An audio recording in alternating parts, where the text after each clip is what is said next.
حضرت صلی اللہ علیہ وآلہ وسلم پر وحی کا ابتدائی دور اچھے سچے پاکیزہ خوابوں سے شروع ہوا۔ آپ خواب میں جو کچھ دیکھتے وہ صبح کی روشنی کی طرح صحیح اور سچا ثابت ہوتا۔ پھر من جانب قدرت آپ تنہائی پسند ہو گئے اور آپ نے غار حرا میں خلوت نشینی اختیار فرمائی اور کئی دن اور رات وہاں مسلسل عبادت اور یاد الہی و ذکر میں مشغول رہنے لگے۔ جب تک گھر آنے کو دل نہ چاہتا توشہ ہمراہ لیے ہوئے وہاں رہتے۔ توشہ ختم ہونے پر ہی اہلیہ محترمہ حضرت خدیجہ رضی اللہ تعالی عنہا کے پاس تشریف لاتے اور کچھ توشہ ہمراہ لے کر پھر وہاں جا کر خلوت گزین ہو جاتے۔ یہی طریقہ جاری رہا یہاں تک کہ آپ پر حق منکشف ہو گیا اور آپ غار حرا ہی میں قیام پذیر تھے کہ اچانک حضرت جبرائیل علیہ السلام آپ کے پاس حاضر ہوئے اور کہنے لگے کہ اے محمد پڑھو۔ آپ فرماتے ہیں کہ میں نے کہا کہ میں پڑھنا نہیں جانتا۔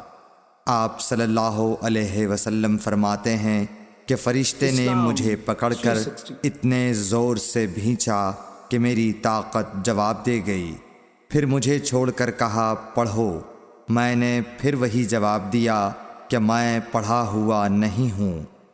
اس فرشتے نے مجھ کو نہایت ہی زور سے بھینچا کہ مجھ کو سخت تکلیف محسوس ہوئی۔ پھر اس نے کہا کہ پڑھ۔ میں نے کہا میں پڑھا ہوا نہیں ہوں۔ فرشتے نے تیسری بار مجھ کو پکڑا اور تیسری مرتبہ پھر مجھ کو بھینچا۔ پھر مجھے چھوڑ دیا اور کہنے لگا کہ پڑھو اپنے رب کے نام کی مدد سے جس نے پیدا کیا اور انسان کو خون کی پھٹکی سے بنایا۔ پڑھو اور آپ کا رب بہت ہی مہربانیاں کرنے والا ہے۔ بس یہی آیتیں آپ حضرت جبرائیل علیہ السلام سے سن کر اس حال میں غار حرا سے واپس ہوئے کہ آپ کا دل اس انوکھے واقعے سے کانپ رہا تھا۔ آپ حضرت خدیجہ کے ہاں تشریف لائے اور فرمایا کہ مجھے کمبل اوڑھا دو، مجھے کمبل اوڑھا دو۔ لوگوں نے آپ کو کمبل اوڑھا دیا۔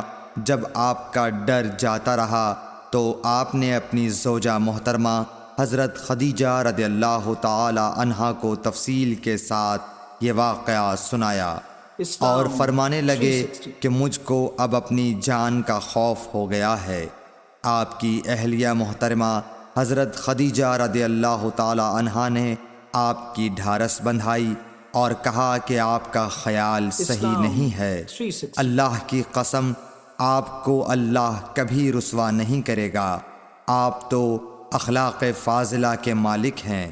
آپ تو کنبہ پرور ہیں، بے کسوں کا بوجھ اپنے سر پر رکھتے ہیں، مفلسوں کے لیے آپ کماتے ہیں، مہمان نوازی میں آپ بے مثال ہیں اور مشکل وقت میں آپ امر حق کا ساتھ دیتے ہیں۔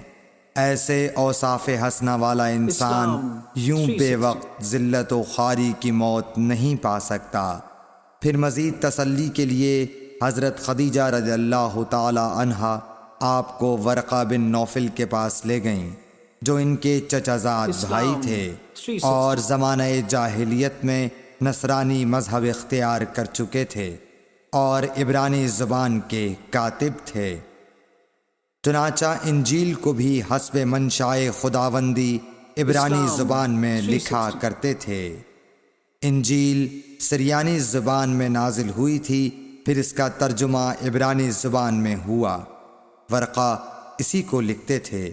وہ بہت بوڑھے ہو گئے تھے، یہاں تک کہ ان کی بینائی بھی رخصت ہو چکی تھی۔ حضرت خدیجہ رضی اللہ تعالی عنہا نے ان کے سامنے آپ کے حالات بیان کیے اور کہا کہ اے چچا زاد بھائی، اپنے بھتیجے محمد صلی اللہ علیہ وسلم کی زبانی ذرا ان کی کیفیت سن لیجئے۔ وہ بولے کہ بھتیجے آپ نے جو کچھ دیکھا ہے اس کی تفصیل سناؤ۔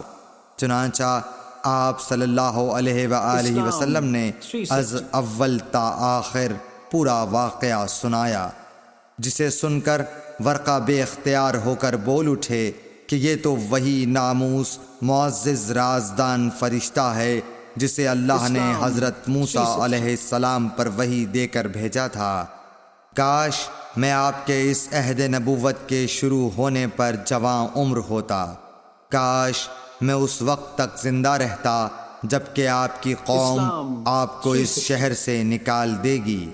رسول کریم صلی اللہ علیہ وآلہ وسلم نے یہ سن کر تعجب سے پوچھا کہ کیا وہ لوگ مجھ کو نکال دیں گے، حالانکہ میں تو ان میں صادق و امین و مقبول ہوں؟ ورقہ بولا، ہاں یہ سب کچھ سچ ہے، مگر جو شخص بھی آپ کی طرح امر حق لے کر آیا لوگ اس کے دشمن ہی ہو گئے ہیں۔